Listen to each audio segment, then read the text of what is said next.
Hello guys, welcome back my YouTube channel. അപ്പം ഇന്നത്തെ video എന്ന് വെച്ച് കഴിഞ്ഞാൽ അവിടെ മീൻ എടുക്കാൻ പോയ സമയത്ത് ഞാനും ജസ്റ്റ് ഒന്ന് കയറി നോക്കിയത് എന്തൊക്കെ മീനുകളാണ്. അപ്പോൾ അതൊക്കെയാണ് കാണിച്ചുകൊണ്ടാണ് വീഡിയോ ഇടുന്നത്. പൊതുവേ ഇപ്പം മീനുകൾ കുറവാണ്. പിന്നെ ഞാൻ എന്ത് ചെയ്ത് പിന്നെ തിരിച്ച് വന്ന് ഓട്ടോ എടുത്ത് നിന്ന് മീനെടുത്തിട്ട് പറഞ്ഞവരെ അവിടെ നിൽക്കാൻ വിചാരിച്ചു. മീനെടുക്കാൻ വരാൻ നല്ല തിരക്കുണ്ട്. അവിടെ ഇഷ്ടംപോലെ ആൾക്കാർ മീനെടുക്കാൻ വരുന്നുണ്ട്. പിന്നെ ഞാൻ അവിടെ നിൽക്കുമ്പോൾ ലോട്ടറി ചേട്ടൻ നിന്ന് പിന്നെ അതിൽ നിന്ന് ലോട്ടറി എടുത്ത് പക്ഷേ അടിച്ചൊന്നുമില്ല. രണ്ടെണ്ണം എടുത്ത് പക്ഷേ അടിച്ചില്ല. ഇപ്പോൾ ലോട്ടറി എടുത്തിട്ട് ഒരു വട്ടം കൊണ്ട് അടിച്ചിട്ടുള്ളൂ, അല്ലാതെ അടിച്ചിട്ടൊന്നുമില്ല. ബാക്കി ഇല്ലാത്തതുകൊണ്ടായിരിക്കും, എന്തെങ്കിലും അടിക്കുമായിരിക്കും.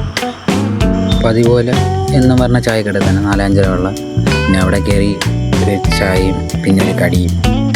ഞാൻ എടുത്ത കടി സമൂസ ആയിരുന്നു, ഉള്ളായിരുന്നു. 4-5 രൂപ നമ്മൾ നല്ല തിരക്കുള്ള കടയാണ്.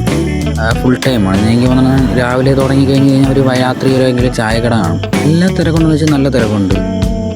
പിന്നെ അവിടെ നിന്ന് ഇറങ്ങി നേരെ ഒരു 4-5 രൂപ തന്നെ ഒരിടത്ത് മീൻ കൊടുക്കുന്നത്. പിന്നെ അങ്ങോട്ട് പോയി ലാസ്റ്റായിട്ട് മീൻ കൊടുത്തിട്ട് പിന്നെ നേരെ വീട്ടിലോട്ടാണ് പോയത്. കാരണം ഞങ്ങൾ മീനെല്ലാം കൊടുത്ത സമയം കഴിഞ്ഞ് നേരെ വീട്ടിൽ പോയി. പിന്നെ അവിടെ നിന്നൊരു അയലാണെന്നായിരുന്നു. പിന്നെ അതും കൊണ്ട് നേരെ വീട്ടിലോട്ട് പോയി. പിന്നെ ഇത്രയുള്ള വീഡിയോ അടുത്ത വീഡിയോ പിന്നെ ഞാൻ ബൈ.